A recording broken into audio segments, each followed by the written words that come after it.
მოგესალმებით. მეცხრე-არხის პირდაპირ ეთერში თქვენ უყურებთ გადაცემა ახალგაზრდულ შოუს. ჩვენ კი მისი წამყვანები. მე გელაძე და ამირან გიგოლაშვილი გახლავართ.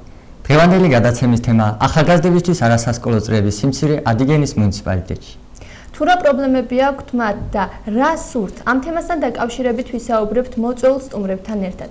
გადაცემის პირველ ნაწილში ჩვენი მოწვეული სტუმრები არიან სკოლის პედაგოგი, ფეხბურთის წრის შემქმნელი ბატონი გურამ ბალახაშვილი და ადიგენის მუნიციპალიტეტის განათლებისა და ახალგაზრდულ საქმეთა მთავარი სპეციალისტი ბატონი ზურაბ ბეთხოშვილი. გადაცემის მეორე ნაწილში ჩვენი მოწვეული სტუმრები იქნებიან ვოლდუჟენ საქართველოს სამცხე-ჯავახეთის სამხარეო განვითარების პროგრამის ახალგაზრდული მუშაკი ქალბატონი ალინა ჩხიტუნიძე და მშვიდობის კორპუსის მოხალისე ბატონი რაიან ნაკაო. ჩვენთან არის აუდიტორია ვოლდუჟენ საქართველოს სამცხე-ჯავახეთის სამხარეო განვითარებისა და ადიგენის ახალგაზრდული დარბაზის წევრები. დიდი მადლობა მობრძანებისათვის. მოგესალმებით. დიდი მადლობას მოგახსენებთ პირველ რიგში მობრძანებისთვის. ბატონო ზურაბ, თქვენთან გვაქვს პირველი შეკითხვა. რა მდგომარეობა არასასკოლო წრეებთან დაკავშირებით სოფლად?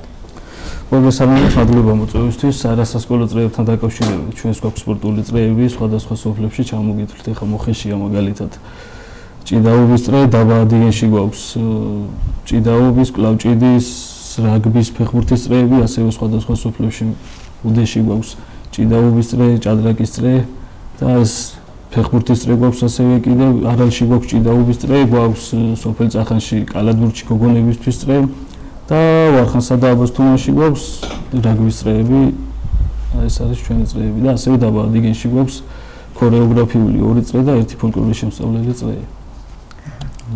ბატონო ზურა, როდესაც იყო ეს წრეები გახსნილი, იყო თუ არა ახალგაზრდების ინტერესები გათვალისწინებული? რა თქმა უნდა, იყო ახალგაზრდების ინტერესები გათვალისწინებული, იმიტომ რომ მაქსიმალურად ჩართული არიან როგორც უცი მე და მაქვს შეხება ახალგაზრდები ისე როგორც ჭიდაობის წრეებში, ასევე ცეკვის წრეებში და ჩვენ ახალგაზრდებს მოტივაციას იმით ვაძლევთ, რომ ჯერ ვეკითხებით მათთვის საჭირო რა არის და შემდეგ ამის მიხედვით ხდება პრიორიტეტების დადგენა ჩვენთან ახალგაზრდების მიმართულებით. დიდი მადლობა, ბატონო გურამ, თქვენთან გვაქვს შეკითხვა. მოგიყევით ზოგადად თქვენი საქმიანობის შესახებ. კაი ბატონო, პირველ რიგში მოგესალმებით თქვენ აუდიტორიას, მოგესალმებით ტელეარხს, თქვენს მაყურებლებს და დიდ მადლობას მოგახსენებთ თქვენი მოწვევისთვის. რაც მთავარია, სკოლაში ვასწავლე ვარ სპორტის მასწავლებელი, ასევე ადიგენის სპორტ სკოლაში, ანუ კომპლექსურ სკოლაში მაქვს საათები,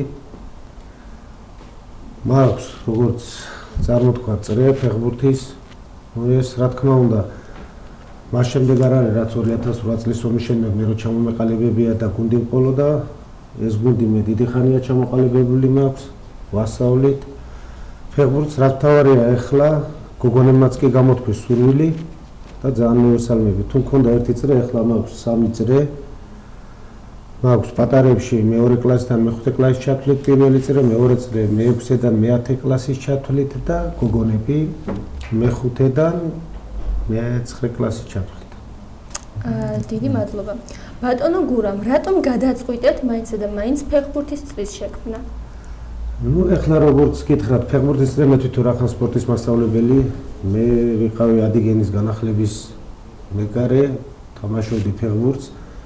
და რა თქმა უნდა, ეხლა კი ფეხბურთსაც კი თამაშობდი, კალათბურთსაც, მაგრამ თვითონ შენ რის მისწრაფებაც გააქვს და რის საშუალებაც ის წრე უნდა ჩამოაყალიბე.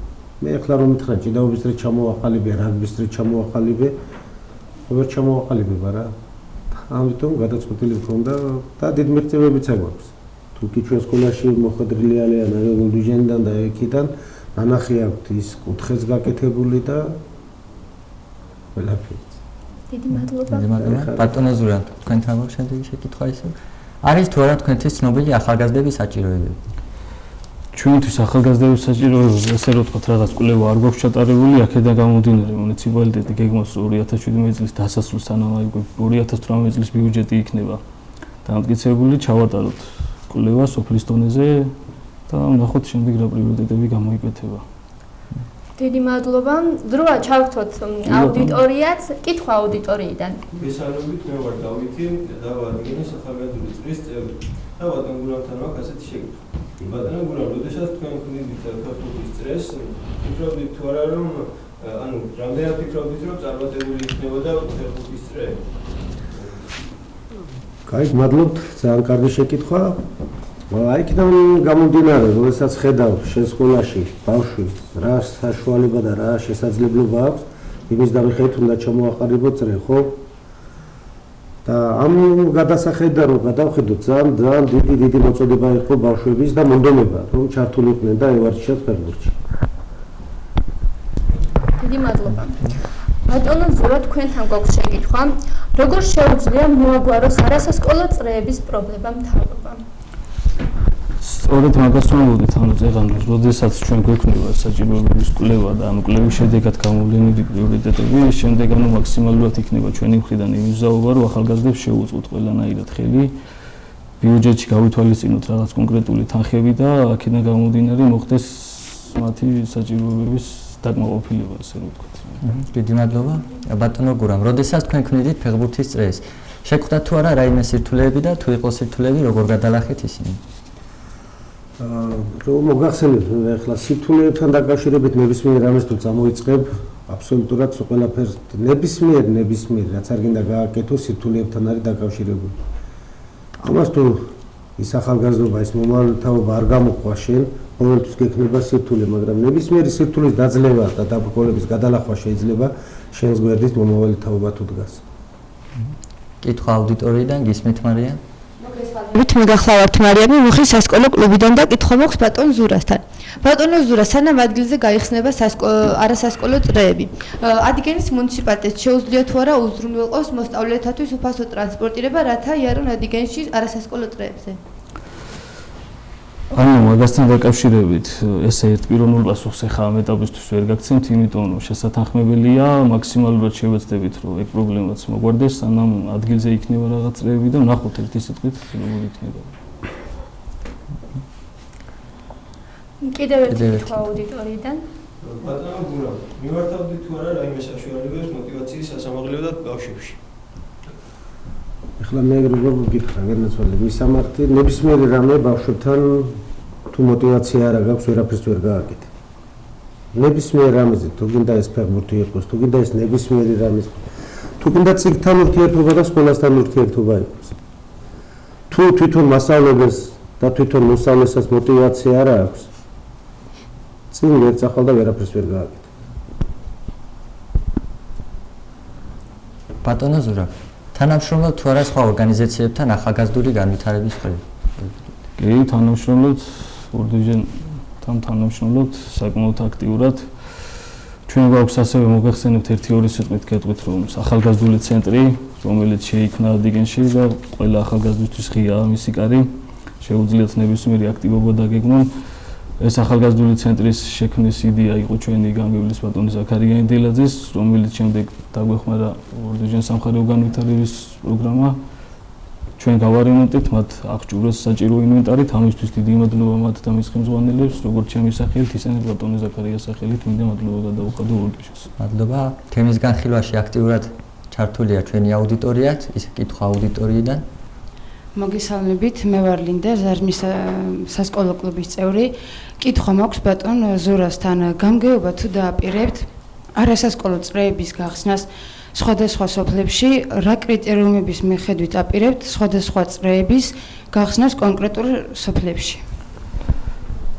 კი ბატონო, აი წეგან სწორედ მაგაზე ვსაუბრობდი, რა ჩვენი კვლევის შედეგად აი კონკრეტულ ცალკე სოფლები უნდა დავყოთ და შემდეგ ეგრე ისე მოხდეს, ანუ კვლევის ჩატარება რა, სიტყვაზე შეიძლება ზარზმას რაღაც სხვა საჭიროება ქონდეს, ოხეს სხვა საჭიროება ქონდეს და აი ამის მიხედვით რა, თუ რას აირჩევთ თქვენ, თქვენზეა დამოკიდებული როგორი აქტიურებთ, რა ინიციატივები გექნებათ და აქედან გამომდინარე ჩვენ მაქსიმალურად შევეცდებით, რომ თქვენი ინიციატივები დაკმაყოფილებული იქნას.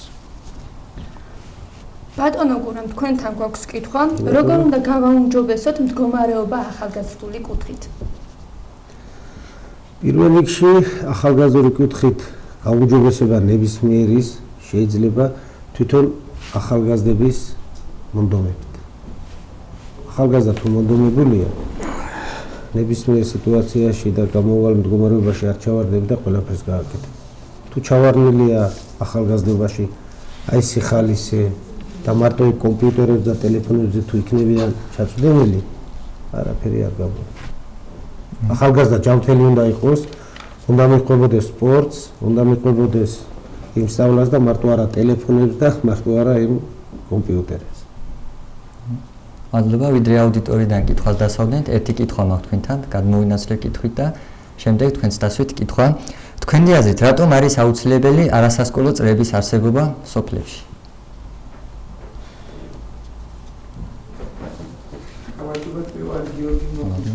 სასკოლო კლუბიდან ჩემი აზრით არასასკოლო წრეების არსებობა იმიტომ არის საჭირო რომ ჩვენ უფრო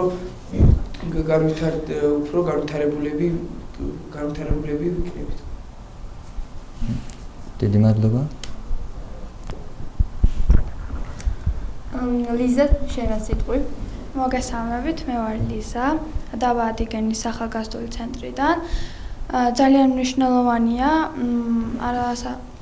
ამის არსებობა, რადგან ახალგაზრდებს ეხმარება იგი პიროვნულად განვითარებაში. კიდევ ერთი მოსაზრება მოვისმინოთ თქვენ. მოგესალმებით, მე ვარ ნინო, მოხი სასკოლო სკოლიდან. ჩემი პირადი გამოცდილებით გეტყვით, რომ სასკოლო კლუბმა პირველ რიგში მე მომცა ამემაღლა мотивация, თვითშეფასების უნარი, ასევე მივიღე არაფორმალური განათლება და აქედან გამომდინარე ვფიქრობ, რომ აუცილებელია სოფლებში არასასკოლო წრეები, იმიტომ რომ განვითარდნენ ახალგაზრდები. დიდი მადლობა აუდიტორიას, ბატონო ზურა, თქვენთან გვაქვს შემდეგი შეკითხვა. თქვენი აზრით, როგორ უნდა ავამაღლოთ ახალგაზრდებში мотиваციის დონე? мотиваციის დონის ამაღლება ჩემი აზრით არის ის, რომ პირველ რიგში არ უნდა დაждდეს ვიღაც კონკრეტული პიროვნებები და თვითონ არ უნდა წვიტავდეს თუ რა ჭირდებათ ახალგაზრდებს. შენ მას უნდა გკითხო თუ რა უნდა თვითონ და რის გაკეთებას ისურვებდა. ეს იქნება ჩემი აზრით ყველაზე დიდი мотиваცია ახალგაზრდებისთვის, რომ ჯერ მათ კითხავ, ანუ მათი სურვილის შესაბამისად გააკეთებ მერე იმას, რაც მათ უნდათ. და არა იმას, რომ მარტო შენ ფიქრობდე, რომ ეს არის მათთვის საჭირო. პირველ რიგში ის კონკრეტული გადადგმული ნაბიჯი მათთვის უნდა იყოს საჭირო და არა იქ გადაწყვეტილების მქონე პირისთვის, რა ვიცი. ბატონო ზურა, რამდენად ხშირად ეკითხებით ახალგაზრდებს აზრს? კი ბატონო, აი მაგალითად შარშან ერთად ორდიჟინის დახმარებით ჩავატარეთ კვლევა, ანუ თუ რა სურდათ ბავშვებს, სადაც გამოიკვეთა ორი მიმართულება, იყო ლაშქრობები და მხიარული სტარტები სურდათ მათ. იყო აქტიურად შემდეგ უკვე ჩემთან ზარები, აი მაგალითად მოხის სკოლიდან ბევრი მირეკავდა ხოლმე, რომ თუ რას გეგმავდით, რას ვაპირებდით, რა იყო ჩვენი პრიორიტეტები და აი რო გითხრათ ახლა 100%-ით მეთქი არა, მაგრამ რაღაც გარკვეული ჩართულობა იყო რა ბავშვების მიმართ. და წელს თუ გქონდათ შეხვედრები იმისათვის, რომ მათი ჩართულობა გაუმჯობესებულიყო? წელს ესე რო ვთქვათ, რაღაც შეხვედრები ჩვენ არ გქონია, მაგრამ ჩვენი კარი ყოველთვის ღიაა ნებისმიერი ახალგაზრდისთვის ადიგენის მუნიციპალიტეტში, რომელიც ისურვებს და ნებისმიერ საკითხში მათი აზრი ჩვენთვის მნიშვნელოვანი იქნება რა. ნებისმიერ დროს შეუძლია მობრძანდნენ ჩვენთან. ჩვენც მაქსიმალურად შევეცდებით, რომ მათი აზრი გათვალისწინებული იქნას და სამომავლოდ ალბათ ვფიქრობთ, რომ კიდევ დაიგეგმება რაღაც შეხვედრები აუცილებლად. სამომავლოდ იქით აძლევს ბიუჯეტისთვის. დიდი მადლობა, კითხვა აუდიტორიიდან გისმენ. მოგესალმებით, მე ვარ ლონდა საგინაძე, ზარზმის სასკოლო კლუბიდან და შეკითხვა გადმარგანგებასთან. ბატონო ზურა, იმ შემთხვევაში თუ გაიხსნება სხვადასხვა სოფლებში არასასკოლო წრეები, რამდენად იქნებიან ამ არასასკოლო წრეების ჩართული შეზღუდული შესაძლებლობის მქონე პირები? კი, რა თქმა უნდა, იქნებიან, იქიდან გამომდინარე, რომ ადაპტირებული იქნება თუ გაიხსნება ნებისმიერი წრე, რომელიც არა აქვს მნიშვნელობა, სად გაიხსნება, ეს მოგებული იქნება მათიც და ადაპტირებული იქნება. უკვე სურვილის შესაბამისად მოხდება მათი ჩართულობა. ბატონო ზურა, თუ არის ზოგადად შეშმო პირებისთვის ინფრასტრუქტურა, რაიმე სახის ადიგენში თქო? კი, არის აბსოლუტურად ყველა დაწესებულებაში არის ადაპტირებული შესასწველი პანდუსებს თუ რასაც ეძახიან და ნებისმიერ დაპროექტების დროს, ანუ იმ ინფრასტრუქტურული პროექტი იქნება თუ ნებისმიერი შენობა, რაც ნაგებობა, რაც იხსნება ჩვენთან, ვერამდენად მაქვს ინფორმაცია, კი, აბსოლუტურად ყველა არის ადაპტირებული, კი. და რამდენად შეუძლიათ რომ ისარგებლონ? კი, რა თქმა უნდა, სურვილის შესაბამისად თუ ექნებათ სურვილები, თავისთავად ისარგებლონ. ბატონო ზურა, კონკრეტულად რომელი შენობები და რომელი ოფისებია? სპორტული დარბაზსაც აქვს, კი, როგორც ვიცი, ახალგაზრდულ ცენტრსაც აქვს და ანუ ახალგაზრდობის კუთხით აი ამათ აქვს, ვიცი, აუცილებლად. მადლობა, კითხვა აუდიტორიიდან გისმენ. მოგესალმებით, მე ვარ მოხის სასკოლო კლუბიდან და შეკითხვა მაქვს ბატონ ზურასთან. მაინტერესებს ახლობლებში თუ გეგმავთ რომელიმე არასასკოლო წრეების გახსნას და თუ გეგმავთ კონკრეტულად რომელ სოფლებში? არა, ახლოხანში არ იგეგმება ნამდვილად არც ერთი სასკოლო წრის, ანუ სანამ ეს გამოკითხვა არ ჩატარდება, ანუ ჩვენ ზუსტად არ გვეცოდინება თუ რა გვინდა რომ გავაკეთოთ კონკრეტული სოფელში, მანამდე არ მოხდება არანაირი სასკოლო წრის გახსნა. და თქვენ თუ კი ფიქრობთ წრის გაფართოვებას? კონკრეტულად თუნდაც სპორტული წრეები ან მსგავსი? კი, ანუ ჩვენთან ახლა სპორტული წრეებს ჩვენ დაქვემდებარებაში ყოფილი სპორტ კომპლექსი გვაქვს და ანუ ეს ფართოვდება დღითი დღე. მაგალითად მე როგორც ვიცი, ახლა შარშან უფრო ნაკლები ფეხბურთის წრეები ქონდა, წელს უფრო ბევრი გვაქვს. ანუ და დაინტერესება არის რა, თუ ბავშვები იქნებიან ჩართული ამაში და დაინტერესება იქნება მეტი, აუცილებლად გაფართოვდება რა და ეხლა თუ мотиваცია არ იქნება და არავის არ უნდა რომ იქიაროს, ამ შემთხვევაში ეხლა გაფართოვებასაც აზრი არ აქვს ყოფილით. ბატონო გურამ, არის თუ არა ბავშვების დაინტერესება თქვენ სპორტულ აქტივობებში? კი, რა თქმა უნდა, დაინტერესებული რო არ იყოს, არც წრეები გვექნება და არაფერი. თქვენ თვითონ კარგად მოგეხსენებათ, იმ სკოლაში სწავლობ და ამ წრის შემდეგ 2008 წელს მე შვილი მყავს დაღუპული რუსეთ-საქართველოს ომში. ის იყო სკოლის მეკარე ნაკრების და ამიტომ გადავწყვიტე 2009 წლიდან ჩამეტარებია შეჯიბრება ფეხბურთში.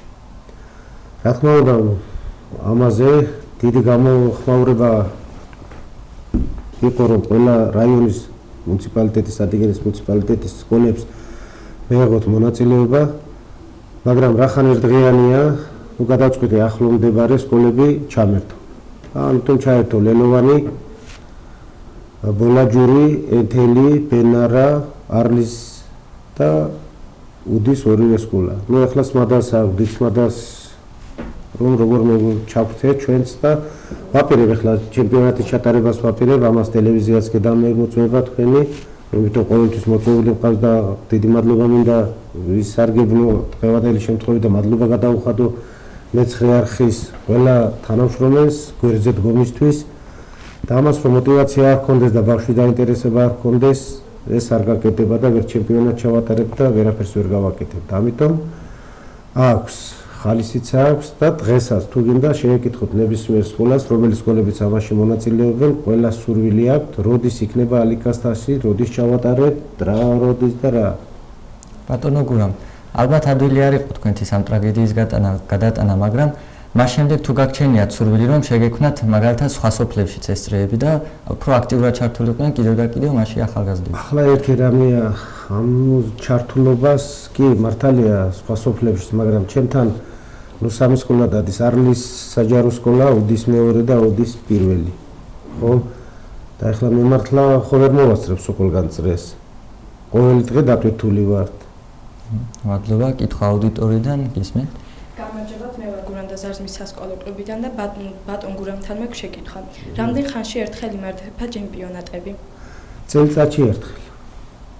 კარგით, მადლობა. გაიხარეთ.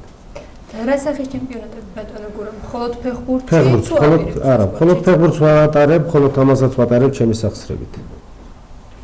ვყიდულობ თასებს, გარდამავალი თასია. თუ რომელიმე სკოლა სამჯერ ზედიზეც აიღებს იმ თასს, რჩება სკოლა საჩუქრად.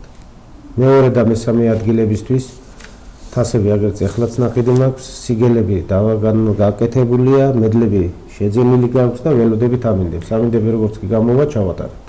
და ბატონო გურამ, თუ მიგიმართავთ ადგილობრივი ხელისუფლებისთვის, რომ დაგხმარებოდათ? ნუ იყო რაღაცეები, მაგრამ ზოგიერთი გამოვალი მდგომარეობის გამო რა ვიცი. ბატონო ზურა, თქვენ თუ ფიქრობთ, რომ დაეხმაროთ მათ ორგანიზებაში? კი, რა თქმა უნდა, ჩვენ ვფიქრობთ, რომ დავეხმაროთ, შარშანაც გვინდოდა, რომ დავხმარებოდით, გვერდში დგომას ყოველთვის გამოვხატავთ ამ ადამიანის მიმართ. და მაქსიმალურად ჩვენი შესაძლებლობების ფარგლებში ბატონო გურამ ჩვენი იმედი ყოველთვის გქონდეთ და დაგიდგებით აუცილებლად გვერდში ყოველთვის. ჩავთვლოთ კვლავ ჩვენი აუდიტორია, კითხვა აუდიტორიიდან. ბატონო ზურა, თქვენ ახსენეთ, რომ ძალიან ბევრი წრეა მუნიციპალიტეტის მასშტაბით და მაინტერესებს როგორ ახდენ ბავშვების ინფორმირებას ამ წრეების შესახებ. ძალიან ბევრი წრე არ მიხსენებია რო არის, მაგრამ არის საკმარისად. ანუ ჩვენ სოფლის წყუნებულების დახმარებით იციან ინფორმაცია გადის, გვაქვს ყველა სოფელში ასევე საინფორმაციო დაფები, სადაც ჩვენი ახალი ყველაფერი რაც ხდება, ინიციატივა იქნება თუ სიახლე გამოეკვლება საინფორმაციო დაფებში და ნებისმიერ მოქალაქეს შეუძლია ინფორმაცია კონდეს თუ რა ხდება ჩვენთან. კიდევ ერთი კითხვა აუდიტორიიდან გისმენთ? ბატონო ზურა თქვენთან მაქვს შეკითხვა. სანამ არასასკოლო წრეები გაიხსნებოდეს, გეგმავთ თუ არა რაიმე ღონისძიებას იმისთვის, რომ ახალგაზრდები დაინტერესოთ?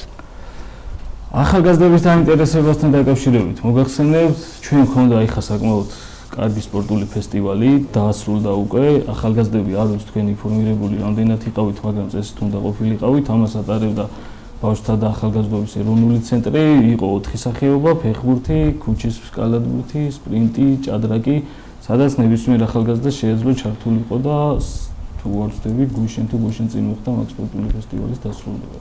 სამომავლოდ კიდევ ნახოთ, სავარაუდოდ იქნება რაღაც სიახლეები და გაიგებთ აუცილებლად. კარგით, მადლობა. ბატონო გურამ, თქვენთან გვაქვს კითხვა.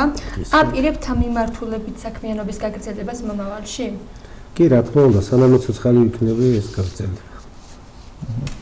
ბატონო ზურამ, თქვენთან გადმოვართ შეკითხვით. გაქვთ თუ არა რაიმე ისეთი ადგილი, სადაც ახალგაზრდები შეძლებენ შეკრებას? როგორც ეგრე მოგახსენეთ, ახალგაზრდული ცენტრი ადიგენში, გვაქვს ეგერთი სივრცე, რომელიც საკმაოდ კეთილმოწყობილია, ღია ნებისმიერი ახალგაზრდისთვის და შეუძლიათ ნებისმიერ დროს მიუგზავნენ და თავიანთი ნებისმიერი აქტივობა ჩაატარონ. იმ ახალგაზრდებისთვის, რომლებსაც არ შეუძლიათ რომ მოვიდნენ აქ, თუ გეგმავთ რაიმეს, რომ შემდგომში შეძლონ იქ მისვლა და სიარული? კი, გეგმავთ აუცილებლად, წეგან როგორც კიდევ ერთხელ გავიმეორებ, ნახოთ, როგორ გადაწყდება საკითხი, მოხდება ალბათ ახალგაზრდების ამ ახალგაზრდულ ცენტრამდე ტრანსპორტირება, ნახოთ, არ ვიცი, სამომავლო პერსპექტივაში, ანუ ჩვენ დასახული გვაქვს მიზნად, რომ ეგრე გავაკეთოთ და შევთანხმდებით ალბათ როგორაც. წლევანდელ ბიუჯეტში რა ტიპის ღონისძიებები გაქვთ იმისთვის, რომ ახალგაზრდები ჩაერთონ? კულტურული და სპორტული? წლევანდელში გქონდა უკვე, ანუ როგორც მოგეხსენებათ, ალბათ ინფორმირებული იქნებით, კულტურული ფესტივალი ჩავატარეთ.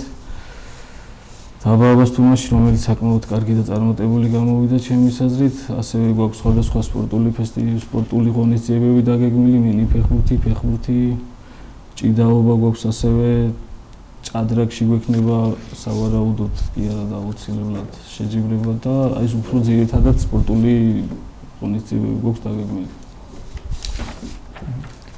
ბატონო გურამ, აპირებთ თუ არა შემდგომში კიდევ ამ საქმიანობის გაგრძელებას აქტიურად და თუ აპირებთ რომ ითხრათ რა გეგმები და რა მიზნები გაქვთ? აპირებით კი ვაპირებ, მე აღარ შემეკითხა კი უპასუხე მაგ თემაზე და გავაგრძელებთ იქამდე სანამ ცოცხალი ვიქნები და გეგმები იქნება იგივე. თუ გაფართოება რა ხან ერთი დღით ტარდება ეს ჩემპიონატი, ხო, და 2 და 3 დღე აგრძელდება, დანარჩენ სკოლებს ვერ ვთავთ არა. ეხლა კიდევ ერთ სკოლას დავამატებ, სმარტ სკოლას და 8 სკოლა გახდება, სკოლა გახდება. რა თქმა უნდა გავაგრძელებ. მე მექნება ბატონ გურამთან ესეთ შეკითხვა და შეიძლება რომ ვკითხო. კი ბატონო. უფრო მეტი სკოლა რო ჩაერთოს, აი როგორ შეიძლება აი ამის დაორგანიზება, რომ აი ჩვენს დაგეხმაროთ და სიტყვაზე უფრო მეტი სკოლა იყოს ამ ყველაფერში ჩართული. რა ვიცი, მე ახლა როგორ გითხრათ თქვენ? ეს ნებისმიერი სკოლა მეგეუბნები ყველა, თუ გინდა ავიღოთ და ზარზმიდან დავიწყებ, თუ გინდა მოხისაც და ნებისმიერ სკოლას უნდა ჩართვა და მონაწილეობა, მაგრამ ანუ პრობლემა რაშია, აქედან გამომდინარე? პრობლემა ტრანსპორტირება, დღესაც ხო ვერ მოასწრება რა. კი. ნუ მე ახლა იქ ჩვენ სხვა რამებს ვაკეთებთ, მე იქ ამ ფეხბურთის შემდეგ კი მეორე ის არის გაყოფილება და ყველაფერს მოსწრება. გონი ჩვენს გადაცემაში კარგი საფუძველი ეყრება ამ იდეის განხორციელებას და კარგი იქნება მომავალში თუ განახორციელებთ ამ იდეას. ხელშეწყობა იქნება ნამდვილად ჩვენი მხრიდან, ჩვენი შესაძლებლობების ფარგლებში რა თქმა უნდა. რასაც შევძლებ ჩვენ სიამოვნებით ჩაგერთვებით აუცილებლად. ძალიან კარგი.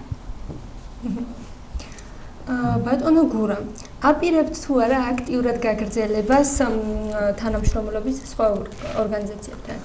ორგანიზაციებთან ეხლა რა მოგახსენებთ ორგანიზაციისა, მაგრამ სკოლებთან კი ვაპირებ და მე მინდა ამ ტელევიზიიდან კიდევ მასწავლებლებს, იმ პედაგოგებს დიდი მადლობა გამოვუცხადო, ვინ ჩემ გვერდზე დგას, ის სპორტის მასწავლებლებს. ღებულობენ მონაწილეობას, იტვირთებენ თავს, გამოყავთ ბავშვები თავის სახსრებით და ღებულობენ მონაწილეობას. მოდი ვიდრე გადაცემას დავასრულებდეთ, ორივე თქვენთან გამექნება კითხვა.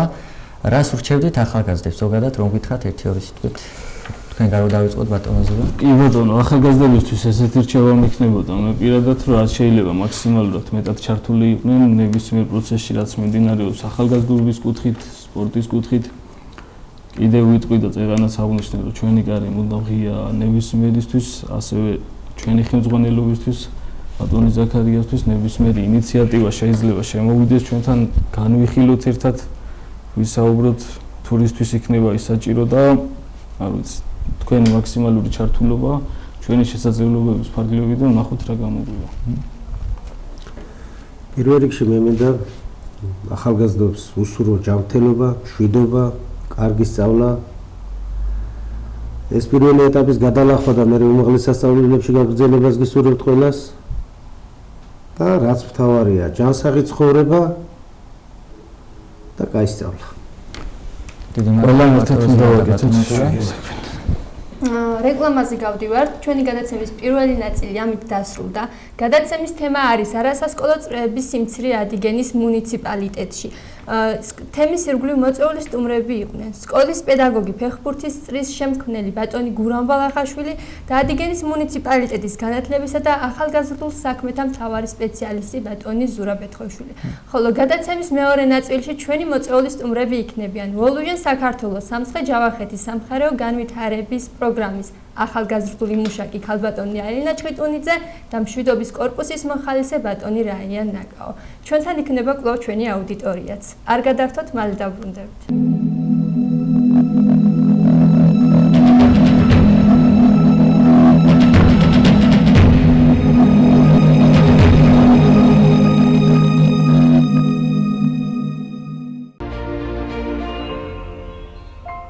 მოგესალმებით, ვინც ახლა შემოგვიერთეთ და მეცხრე ახლის პირდაპირ ეთერში თქვენ უყურებთ გადაცემა ახალგაზრდულ შოუს. ჩვენ საუბრობთ ახალგაზრდებისთვის არასასკოლო წრეების სიმცირეზე ადიგენის მუნიციპალიტეტში. ამ თემაზე სასაუბროთ ჩვენ ყავს მოწვეული ჩვენი სტუმრები გადაცემის მეორე ნაწილში. ესენი არიან ორდუჯენ სამცხე-ჯავახეთის სამხარეო განვითარების პროგრამის ახალგაზრდული მუშაკი ქალბატონი ალინა ჩხიტუნიძე და მშვიდობის კორპუსის მოხალისე ბატონი რაია ნაკაო, ასევე ჩვენი აუდიტორია, რომელიც აქტიურადაა ჩართული თემის განხილვაში. მოგესალმებით, დიდი მადლობა მობრძანებისათვის. ქალბატონო ალინა, თქვენთან გვაქვს კითხვა. რა საქმიანობთ ახალგაზრდებთან სკოლის მეორე უნარების გასაუმჯობესებლად? მოგესალმებით, საღამო მშვიდობისა. პირველ რიგში დიდი მადლობა ამ თემაზე სასაუბრო მოწვევისთვის. როგორც უკვე ახსენეთ, არასამთავრობო ორგანიზაცია ვალუჟან სამცხე-ჯავახეთის სამხარეო განვითარების პროგრამა ახორციელებს სხვადასხვა აქტივობებს ახალგაზრდებთან და ჩემ თანამდებობიდან გამომდინარე, როგორც ახალგაზრდული მუშაკი, მიწევს ახალგაზრდებთან მუშაობა არაფორმალური განათლების მეთოდების გამოყენებით. გეგმავთ სხვადასხვა აქტივობებს და ვახორციელებთ მასთან ერთად. დიდი მადლობა, ბატონო რაიან, თქვენს მოგიყევით თქვენი საქმიანობის შესახებ. მოგესალმებით, პირველ რიგში მადლობა მინდა გადავხადო World Visions, ადიგენის მუნიციპალიტეტს და მშვიდის კორპუსს და რა თქმა უნდა ჩვენ ბავშვებს ადიგენში. მე მშვიდობის კორპუსის მოხალისე ვარ. მშვიდობის კორპუსი არის ამერიკის მთავრობის პროგრამა. იმ პროგრამით მოხალისები ჩამოვიდნენ აქ საქართველოში და ზოგი ასწავლის სკოლაში, ზოგი მუშაობს არასამთავრობო ორგანიზაციაში. პირადად მე ვმუშაობ ადიგენის ახალგაზრდულ ცენტრში და იქ World Visions და ადიგენის მუნიციპალიტეტის დახმარებით ვატარებ ხოლმე აქტივობებს. ჩვენ ყოველ კვირას გვაქვს ისეთი აქტივობები გვაქვს ისეთ თემაზე, როგორიც ლიდერობა, გუნდური მუშაობა, ფინანსების მართვა. მე და კიდე ერთი მოხალისე ვასწავლით ბავშვებს ინგლისურს და ჩვენ თამაშობთ ხოლმე სპორტულ თამაშებს. ქალბატონო ალინა, თქვენთან გადმოვაკითხვით, როგორ ვფიქრობთ, რამდენად დიდია ახალგაზრდების ჩართულობა არასასკოლო წრეებთან დაკავშირებით? ზოგადად მუნიციპალიტეტის მასშტაბით ამაზე ვერ გესაუბრებით, რადგან როგორც უკვე აღნიშნეთ, ჩვენ მუშაობთ მხოლოდ რამდენიმე სოფელში ადიგენის მუნიციპალიტეტის კერძოდ თანამშრომლობთ 7 სკოლასთან. შესაბამისად, ამ 7 სკოლაში მეტნაკლებად არიან ახალგაზრდების ჩართულები, ეს რა თქმა უნდა დამოკიდებულია სკოლის კონტინენტზე, ბავშვთა რაოდენობაზე, სადაც ბევრია ბავშვების რაოდენობა, შესაბამისად ჩვენი აქტივობებით მოსარგებელთა რაოდენობაც მეტია და ჩართულობიც მეტი არიან, სადაც შესაბამისად პატარა სკოლა იქ უკვე მცირეა ჩართულობა ახალგაზრდების უმეტესად 20-დან 25 ადამიანამდე მერყეობს ჩართულობა ახალგაზრდების უკვე მცირე კონტინენტიან სკოლებში. დიდი მადლობა. ჩვენი თემის განხილვაში კვლავაც აქტიურადაა ჩართული აუდიტორია და მოდი მოვისმინოთ კიდევ ერთი კითხვა აუდიტორიიდან. კითხვა მაქვს ქალბატონ ალინასთან, რამდენად არიან ჩართულები შეზღუდული შესაძლებლობების მქონე პირები თქვენს მიერ ჩატარებულ აქტივობებში? მადლობა, კარგი შეკითხვისთვის, მარიამ. პირველ რიგში მინდა გითხრათ, რომ ყველა სკოლაში და ყველა სასკოლო კლუბში არ შეინიშნება ჩართულობა შეზღუდული შესაძლებლობის მქონე პირების, თუმცა ყავს ისეთი სასკოლო კლუბები, სადაც შეზღუდული შესაძლებლობის და სპეციალური საჭიროების მქონე ახალგაზრდები არიან ჩართულები ჩვენს აქტივობებში. დიდი მადლობა. ბატონო რაიან, რამდენად დიდია ახალგაზრდობის ჩართულობა? ჩვენთან ზოგი ბავშვი არის ძალიან აქტიური, მაგრამ ზოგი არა მხოლოდ ესწრება ჩვენ აქტივობებს, არამედ ნელა-ნელა იწყებს აქტივობის ჩატარებას. დიდი მადლობა. კიდევ ერთი კითხვა აუდიტორიიდან გისმენთ? კითხვა მაქვს ქალბატონ ალინასთან, აპირებთ თუ არა შექმნათ სასკოლო კლუბები სხვა სოფლებშიც? მარიამ, მოკლედ როგორც უკვე ვთქვით, თანამშრომლობთ აქტიურად მხოლოდ 7 სკოლასთან და 7 სასკოლო კლუბი გვაქვს.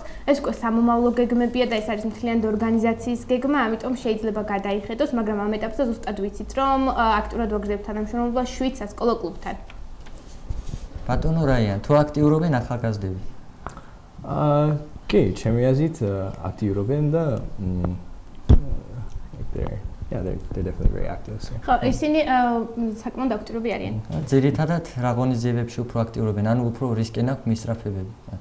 ჩემი აზრით, ყველაზე პოპულარული აქტივობა ჩვენთან არის ეს თანამედროვე ცეკვა და რა თქმა უნდა სპორტული თამაშები, როგორც dodgeball-ი და ეს ასე ვთქვათ, frisbee.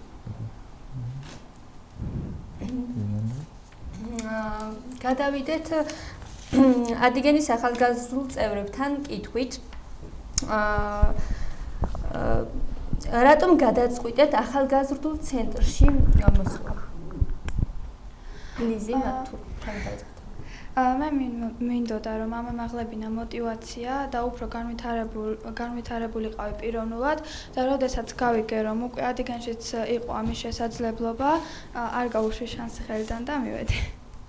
მოდი მოვისმინოთ ჩვენი მეორე სტუმრის მოსაზრებაც, დავით გისმენთ? ესე იგი, ახალგაზრდულ ცენტრში იმიტომ დავიწყე სიარული, რომ პირველ რიგში ჩემი მომავალი მიზნების სწორად წარმართვისთვის შემეწყო ხელი, რაც ახალგაზრდულმა ცენტრმა უფრო მასწავლა.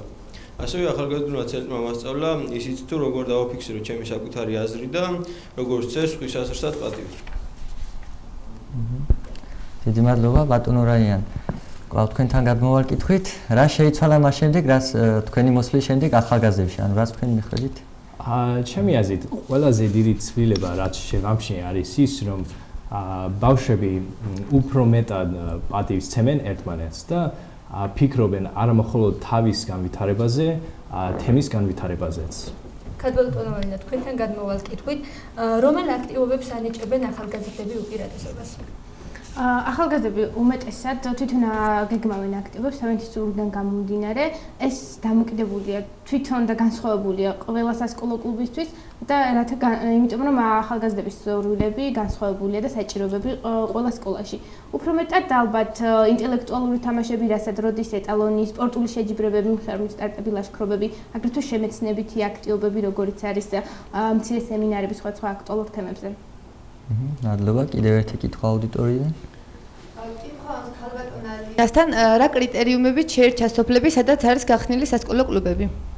მოგეხსენებათ, რომ ჩვენმა ორგანიზაციამ პროგრამირება დაიწყო 2008 წლიდან და ამ დროს უკვე იყო შექმნილი, უკვე ჩატარდა საბაზისო კვლევა და ამ კვლევიდან გამომდინარე ორგანიზაციამ გადაწყვიტა ეთანამშრომლოს სხვადასხვა სოფლებთან სამწუხაროდ ვერ მოხერხდა ადიგენის მუნიციპალიტეტის ყველა სოფელთან თანამშრომლობა, რომელთა სოფლებთან თანამშრომლობა ზუსტად აქედან შეირჩა ის 7 სკოლა, სადაც შევქმნით სასკოლო კლუბს. ბატონო რაიან, თქვენთან გადმოვალ კითხვით, რა შეიცვალა მას შემდეგ, რაც თქვენ დაიწყეთ ახალგაზრდულ ცენტრში მოხალისება? During your working process. Yeah, the biggest changes was just seeing ყველაზე დიდი ცვლილება იყო ის, რომ seeing the respect that kids had for one ხედავდა როგორ უცებდნენ ერთმანეთს პატივს ახალგაზრდები. and also just the focus on achieving goals in their future. და აგრეთვე უფრო მეტად ყურადღებას აქცევდნენ თავიანთი მიზნების მიღწევაზე. როგორ მიიღწიათ ახალგაზრდებს თავიანთი მიზნისთვის. მადლობა. ჩავთო ჩვენი აუდიტორიაც, კითხვა აუდიტორიიდან. კითხვა მაქვს ქალბატონ ალინასთან. მაინტერესებს რას იღებენ, რას ინვითარებენ ის ბავშვები, ვინც ვოლონტირის სასკოლო კლუბებში არიან გაწევრილი. მადლობა, მეგი ძალიან საინტერესო კითხვისთვის. ალბათ ეს უფრო ახალგაზრდების კითხვა, მაგრამ ჩემი გადმოსახედიდან, როგორც ახალგაზრდული მუშაკი, გეტყვით, რომ ჩვენ ვატარებთ სხვადასხვა სემინარებს, როგორც არის ლიდერობა, გუნდური მუშაობა, პრეზენტაციის უნარჩვევები, ზუსტად ერთმანეთის პატივისცემა, მშვიდობის მოყარეობა, მრავალფეროვნების მიღება და პატივისცემა. შესაბამისად, ყველაფერი ამის მიღება შეუძლიათ ჩვენს ახალგაზრდებს სასკოლო კლუბებში. ბატონო რაიან, რა შეიძლება გავაკეთოთ, რომ ახალგაზრდებში ავამაღლოთ მოტივაციის დონე? ჩემი აზრით, რომ მიცეთ ახალგაზრდებს მოტივაცია, უნდა აჩვენოთ რა შესაძლებლობები არსებობს. ანუ უნდა აჩვენოთ საკუთარი მაგალითით, მათი ტოლებით და სხვა ადამიანებით, ვინც აქცევს მიზანს, რაც აქვთ ბავშვებს. მაგრამ ბავშვებს ნამდვილად რომ ჯეროდეთ თქვენი უნდა გაათროთ ბევრი დრო მათთან ერთად, უნდა ასწავლოთ, უნდა დაეხმაროთ, უნდა იყოთ კარგი მაგალითი. მეკითხებიან ხოლმე, რაიან, რატომ ჩამოხვედი აქ საქართველოში, რა გინდა აქ სამსახური და ფული რომ არ არის და პასუხობ რომ მასალებელი მყავთ და ასეთი მასალებელი მყავთ და ის იმან მასავლა ურთიერთობები, ლიდერობა, პატივისცემა და ისეთი იმდენი მოტივაცია მომცა და ისეთი დიდი ზეგავლენა ქონდა ჩემზე, ჯერ კიდევ მუშაობ ამ საქმეში. დიდი მადლობა. ქალბატონო ლეა, კვლავ თქვენთან გადმოვინაცვლებთ კითხვით. რის საფუძველზე ხდება თქვენი მუშაობა ახალგაზრდული კუთხით? ჩვენ როგორც ორგანიზაციის მუშაობა ახალგაზრდული კუთხით უკვე ვისაუბრეთ, რომ გასულ წლებში დაიგეგმა და შეირჩა ეს უფლები, სადაც დავიწყებდით მუშაობას, მაგრამ უმეტესად ხდება ახალგაზრდების სურვილიდან გამომდინარე, ორ ეტაპად მუშაობთ. პირველი არის ახალგაზრდებს შეუძლიათ თავიანთი სურვილის მიხედვით განახორციელონ ყველა აქტივობა, რაც მათი საჭიროება და სურვილი. მეორე უკვე ჩვენ როგორც ორგანიზაცია ვხედავთ რა საჭიროებები აქვთ რეალურად ახალგაზრდებს, რა უნარების განვითარება შეგვიძლია და სწორედ ამიტომ თავაზობთ სხვადასხვა სემინარებს ამ უნარების სასამაღლებლად. კიდევ ერთი კითხვა აუდიტორიიდან, გისმენთ? ალინა, თქვენთან მაქვს შეკითხვა. ხედავთ თუ არა ცვლილებებს ბავშვებში მას შემდეგ, რაც სასკოლო კლუბები გაიხსნა სხვადასხვა სოფლებში? ხშირად მეკითხებიან, რატო მუშაობ აქ და საერთოდ რატო აგრძელებ მუშაობას. და ალბათ ჩემი პასუხი ამ კითხვაზე ყოველთვის არის ის, რომ როდესაც ხედავ ცვლილებებს ახალგაზრდებში, როგორები იყვნენ ისინი, როცა მათთან დაიწყო მუშაობა და როგორები არიან ახლა, სწორედ ეს არის ჩემი მოტივაცია იმის, რომ აქ ვარ და ამას ვაკეთებ. შესაბამისად, ეს არის ზუსტად ის, რომ ცვლილებებს ვხედავ ნამდვილად. ქალბატონო ალინა, რა პრობლემებს ხვდებით მუშაობის პროცესში? მოკლედ, ყველაზე დიდი პრობლემა შეიძლება ითქვას ის, რომ მუშაობთ საკმაოდ მოწყვლად თემებთან და ისეთ თემებთან, რომელშიც არის სკოლა, ერთი სკოლა და ამ სკოლაში რამდენიმე სხვა სოფლიდან დადის ახალგაზრდა. ჩვენ გვინდა რომ ყველა ახალგაზრდა ჩაერთოს ჩვენ პროგრამირებაში, თუმცა არის ტრანსპორტირების პრობლემა, სკოლას არ აქვს იმდენი ბიუჯეტი, რომ ახალგაზრდები დარჩნენ ჩვენს აქტივობებს და შემდეგ უკვე განახორციელონ წაიყვანონ ისინი თავიანთ თემებში. აგრეთვე პრობლემაა ისიც, რომ ზოგიერთ ახალგაზრდას ნაკლები მოტივაცია აქვს და არ სურს ჩვენთან მოვიდეს და ვერ ბედავს და აქვე მინდა ახალგაზრდებს ვთხოვა, რომ პირველად გადადგან ის ნაბიჯი, გაბედონ ჩვენთან მოვიდნენ და მე უკვე ერთად დავიწყოთ პირველი ნაბიჯების გადადგმა ჩვენთან ერთად აქტივობების დაგეგმასა და განხორციელებაში. კიდევ ერთი კითხვა აუდიტორიიდან, გისმენთ ლინდა? კითხვა მაქვს ალინასთან. თუ გამგეობა დააპირებს სხვადასხვა სოფლებში გახსნას დამატებითი არასასკოლო წრეები, ექნება თუ არა გამგეობას ველვიჟენიდან მხარდაჭერა და ან დახმარება და თუ ექნება რა სახის დახმარება იქნება?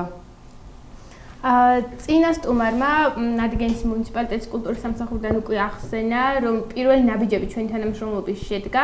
შესაბამისად, ჩვენ მოხარულები ვიქნებით, რომ მათთან ერთად კიდევ მეტი ახალგაზრდა ჩავრთოთ აქტივობებში, მეტი ახალგაზრდა განვავითაროთ.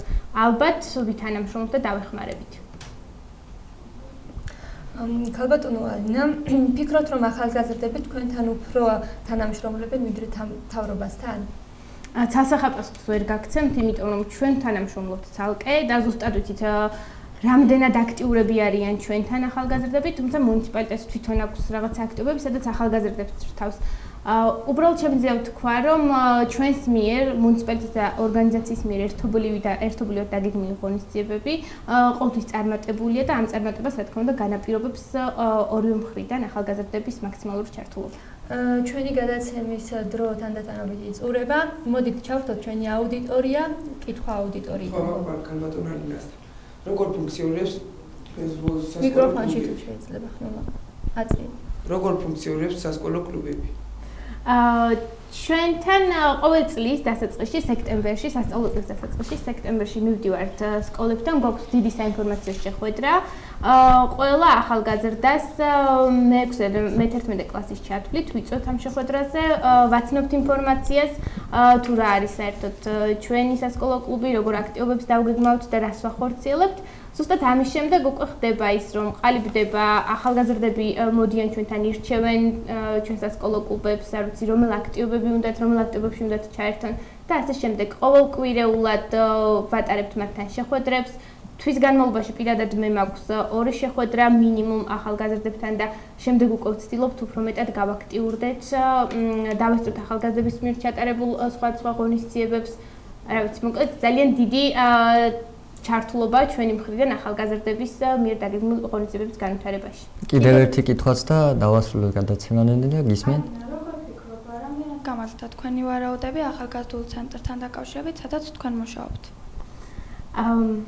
სიმართლე გითხრათ, მე რომ მოვედი ორგანიზაციაში და დავიწყე მუშაობა, უკვე დაწყებული იყო ეს პროცესი. მე მქონდა რაღაც მოლოდინები, როგორ იქნებოდა ჩემი მუშაობა და როგორ იქნებოდა ახალგაზრდების ჩართულობა. ვფიქრობ, რომ იმაზე მეტი იყო ჩემ მოლოდინებს გადააჭარბა ამ პროცესმა, იმიტომ რომ ყოველწლიურად ახალგაზრდების ჩართულობა იზრდება და იზრდება, მეტი და მეტი ახალგაზრდა მოდის ჩვენთან, მეტ ახალგაზრდასთან მაქვს შეხება და ჩვენ ორგანიზაციას გვაქვს შეხება შესაბამისად, ვფიქრობ, რომ მოლოდინს გადააჭარბა. დღეისათვის ბოლო კითხვა უნდა დავსვათ ჩვენს ორივე სტუმართან. რას ურჩევთ ახალგაზრდებს, რომ გითხრათ, ბატონო რაიან, თქვენ უნდა დავიწყოთ? ჩემი რჩევა არის ის, რომ ახალგაზრდებო ფართოდ იოცნებეთ და ბევრი იმუშავეთ. ჩემი აზრით, ორივე საჭიროა, რომ გახდეთ წარმატებული. ალბათ მე ვურჩევდი ახალგაზრდებს, რომ გადაედგათ პირველი ნაბიჯები, გაებედათ, უფრო გამბედავები ყოფილიყვნენ და კიდევ ერთს ვურჩევდი, რომ თანამშრომლობა არის ორივე მხრიდან. თუ კი ადამიანები გთავაზობენ რაღაცას, აუცილებელია თქვენ შესთავაზოთ მათ. ჩვენ მზადა ვართ თქვენთან ვითანამშრომლოთ, შესაბამისად ჩვენ გვჭირდება პატარა мотиваცია იმისთვის, რომ თქვენთან აქტიურად ვიყოთ და სხვა რაღაცები გავაკეთოთ. ამიტომ მოდი ერთად ვითანამშრომლოთ, თქვენც გადმოდგით პირველი ნაბიჯები და ჩვენც გვპირდებით, რომ აუცილებლად გავაგრძელებთ თანამშრომლობას. ძალიან დიდი მადლობა, იმედია რომ მართლაც გაგრძელება ჩვენი თანამშრომლობა მომავალში და აქტიურად ვიქნები ჩართული ამ ყველაფერში. მადლობა მოგზაურობისათვის. მადლობა მოწვევისთვის. ჩვენი გადაცემის დღევანდელი საეთერო დრო ამოიწურა. თქვენ უყურებთ მე-9 ხის პირდაპირ ეთერში გადაცემა ახალგაზრდულ შოუს. ჩვენ საუბრობდით თემაზე ახალგაზრდებისთვის არასასკოლო წრეების სიმცირე ადიგენის მუნიციპალიტეტში. ხოლო ამ თემაზე სასაუბრო ჩვენი მოწვეული სტუმრები იყვნენ. ორდუჟენ სამცხე ჯავახეთ სამხარეო განვითარების პროგრამის ახალგაზრდული მუშაკი ქალბატონი ალინა ჩხიტუნიძე და მშვიდობის კორპუსის მოხალისე ბატონი რაია ნაკაუ, ასევე ჩვენი აუდიტორია ორდუჟენ სამცხე ჯავახეთ სამხარეო განვითარების პროგრამის ახალგაზრდები, რომლებიც აქტიურად იყვნენ ჩართული თემის განხილვაში. ჩვენ კი ამ გადაცემის წამყვანები მერი გელაძე და ამირან გიოლაშვილი ვიყავით. გადაცემა ეთერში დაბრუნდება მომავალ პარასკევს. ახალი თემით, თუ როგორ წარმოუდგენიათ ახალგაზრდებს რა არის თავისუფლება, ახალ წამყვანებთან ერთად. დიდი მადლობა იმისთვის, რომ გვიყურებდით. ნახვამდის. ნახვამდის.